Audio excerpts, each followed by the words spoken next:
আমার তো বাবা নাই আল্লাহ। আল্লাহ কিছুদিন আগে আমার বাবা আল্লাহ বিদায় নিয়ে গেছিল আল্লাহ। কবরে আমার বাবা শাহিদ আল্লাহ। দুনিয়ার কোন গুণের কারণে যদি আমার বাবা কবরে আটকা পড়ে থাকে আল্লাহ, আল্লাহ তার সন্তানাতি হয়ে আল্লাহ আমরা মাফ চাই আল্লাহ, তুমি মাফ করে দাও। ডাকিব আমরা বাবা বলিয়া,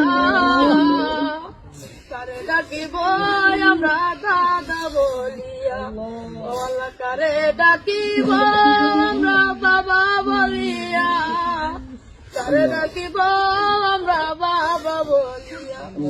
আল্লাহ যেই বাবা নিজরা পয়লা আমরা পড়াইছে আল্লাহ, আল্লাহ আজকে সেই বাবা অন্ধকার কবরে আল্লাহ, আল্লাহ তুমি আমার আপনার কবরটা জান্নাতের বাগান করে দাও। আল্লাহ আমার দাদা নাই, দাদি নাই, নানা নাই, নানি নাই, আল্লাহ দাদা দাদি নানা নানি কবরটা জান্নাতের বাগান বানিয়ে দাও।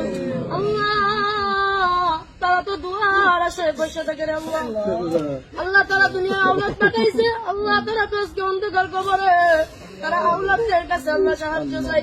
আল্লাহ তুমি তো তোমার হাবিবে বলেছে কোন এতিম সন্তান যদি তার আব্বার কবরের পাশে আল্লাহ চোখের পানি বলায় তার আব্বার জন্য দোয়া করে আল্লাহ ডাক দিতে দেরি হয়, আল্লাহ তুমি ডাক কবুল